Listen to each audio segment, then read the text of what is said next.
കർത്താവിനാൽ സ്നേഹമുള്ളവരെ, വചനവയലിൽ ഈ പ്രഭാതത്തിൽ നാം ധ്യാനിക്കുന്ന വേദഭാഗം സംഖ്യാപുസ്തകം 8-ാം അധ്യായം 9 മുതലുള്ള തിരുവചനങ്ങൾ.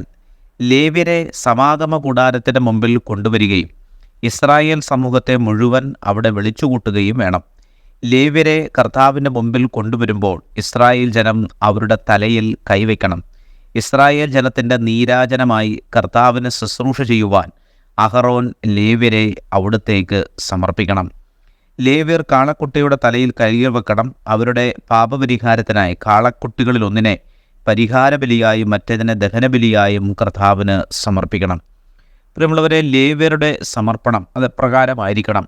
ഒരു ശുശ്രൂഷയ്ക്ക് വേണ്ടി, ദൈവരാജ്യ ശുശ്രൂഷയ്ക്ക് വേണ്ടി ഒരു വ്യക്തി വിളിക്കപ്പെടുമ്പോൾ ആ വ്യക്തി എപ്രകാരമാണ് ദൈവസന്നിധിയിൽ പ്രവർത്തിക്കേണ്ടതെന്നും എത്ര ദൈവാനുഭവത്തിലൂടെയാണ് ഒരാൾ കടന്നു പോകേണ്ടത് എന്നതിനെയും പറ്റിയുള്ള സൂചനകളാണ് വചനം തരുന്നത്.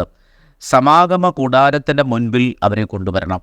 അപ്പോൾ ഇന്നത്തെ ഭാഷയിൽ നാം പറഞ്ഞാൽ വിശുദ്ധമായ അൾത്താരയ്ക്ക് മുൻപിൽ, ദൈവസാന്നിധ്യമുള്ള പരിശുദ്ധ കുർബാനയ്ക്ക് മുൻപിൽ ഒരു വ്യക്തിയെ കൊണ്ടുവരികയാണ്. സഭയിലെ എല്ലാ പ്രധാനപ്പെട്ട ശുശ്രൂഷകളും, പ്രത്യേകിച്ച് കൂദാശകളും നടക്കുന്നത് ഈ വിശുദ്ധ കുർബാനയുടെ ആ സാന്നിധ്യത്തിലാണ്. സമാഗമ കൂടാരത്തിലേക്ക് കൊണ്ടുവരുന്ന ഒരു വ്യക്തി, ആ വ്യക്തിയെ, പിന്നെ ആ വ്യക്തിയുടെ കാര്യങ്ങൾ, നിയോഗങ്ങൾ, എല്ലാ വിശുദ്ധീകരണം, ഇതെല്ലാം നടക്കുന്നത് സമാഗമ കൂടാരത്തിൽ എഴുന്നള്ളിയിരിക്കുന്ന സർവശക്തനായ ദൈവത്തിൻ്റെ കരങ്ങളിലൂടെയാണ്.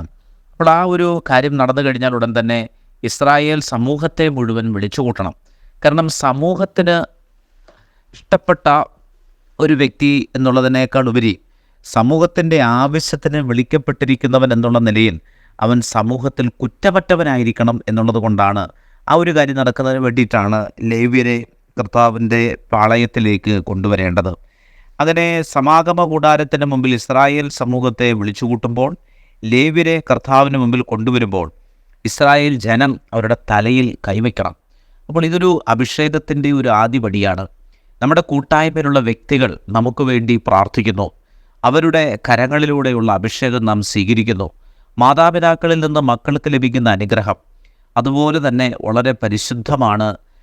നമ്മുടെ കൂട്ടായ്മയിലുള്ള ആളുകൾ നമുക്ക് വേണ്ടി പ്രാർത്ഥിക്കുകയും നമ്മുടെ ജീവിതത്തിൻ്റെ അഭിഷേകത്തിന് വേണ്ടി ആഗ്രഹിച്ച് ദൈവസന്നിധിയിൽ കരങ്ങൾ ഉയർത്തുകയും ചെയ്യുമ്പോൾ അതിന് മുഴുവൻ അനുഗ്രഹങ്ങളും നമുക്ക് ലഭിക്കും.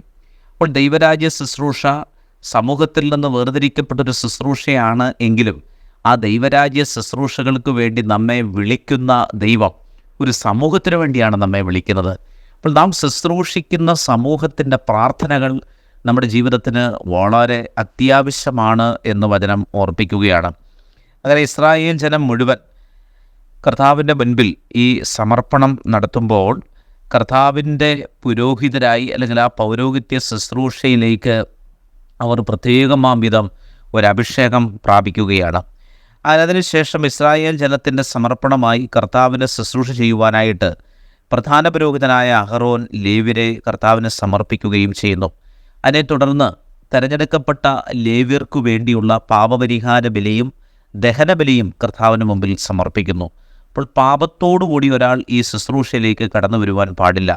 പാപരഹിതനായി വിശുദ്ധിയോടുകൂടിയാണ് ദൈവരാജ്യത്തിൻ്റെ ശുശ്രൂഷകളിലേക്ക് ഒരാൾ കടന്നു വരേണ്ടത്. കർത്താവ് നമ്മുടെ ദിവസത്തെ അനുഗ്രഹിക്കട്ടെ. സ്നേഹപൂർവ്വം ആദർശിച്ച്.